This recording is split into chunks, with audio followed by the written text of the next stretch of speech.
Tonight in Nigeria, a second girl has been rescued from the grasp of the violent terrorist group Boko Haram. But there are conflicting reports on whether or not she is one of the 218 missing Chibok girls.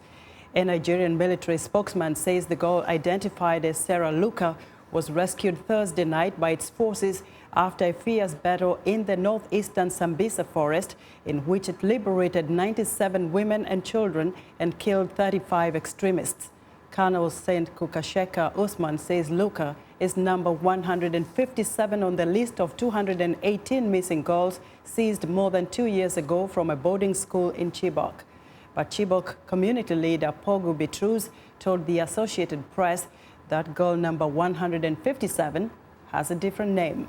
Bitrus also says the list has 2 other young women sharing the surname given by the military, and the rescued girl may have been visiting older sisters at the school the night of the kidnapping. To help us make sense of this confusing situation is Aliyu Mustapha, the managing editor, VOA's House of Service, who joins me here in the studio. Aliyu, welcome to Africa 54. Thank you, Esther. Nice to be Aliyu, here. what are your sources telling you about this rescued girl, Sarah Luka? Because as we see, there's a lot of conflict about who is. Let's start by saying that there's an element of optimism in the air in Nigeria following the rescue of the first girl, Amina Ali, about 2-3 days ago. And the immediate report that followed about the finding of the second girl raised a number of issues. One, the speed with which that story was revealed by the Nigerian military. And immediately that announcement by the military was made, people started from the northeastern state of Borno, where Chibok is located, talking about the fact that the villages of Chibok itself were the first set of people to deny that this girl was actually on the original list of the missing girls. Sarah Luka, they said there are actually about 3 Sarah Luka girls missing from Chibok, but I don't think any of them was on that original list. Amina Ali, nobody had any trouble finding her. She was right smash right so there. They're still trying to figure out if indeed she is the one from the Chibok Girls Secondary School. Right, they are trying to find out, unlike Amina Ali, who was found and immediately identified by her own mother and the villagers. In fact, she was found by people from Chibok who already knew the family. This one was essentially found only by the military, and the military was rushed into announcing. So now what we have in Nigeria is a situation where it is the military, word against every other word.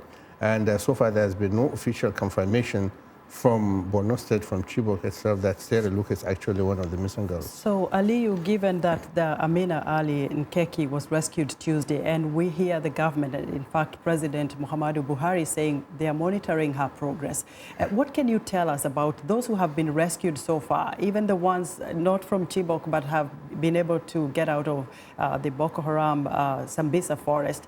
And what is the government doing, and what is the follow-up in terms of trying to help them cope with the trauma and even integrate them back into the community? Well, there are like 4 entities involved in the rehabilitation of these people, generally, not just people from the Chibok, among the Chibok girls, but everybody affected by the Boko Haram insurgency in and around Borno State. One, the federal government of Nigeria, which, President Buhari obviously is represented. You have the Borno State government, you have the IDPs, you have international organizations. Everybody is chipping in to rehabilitate them. But what makes the situation unique is the speech that President Buhari made when Amina was taken to meet him in the villa, where he said she'll be catered for and her rehabilitation will be taken care of the government. And obviously the government will take care of her further her education, which was interrupted as a result of the kidnapping.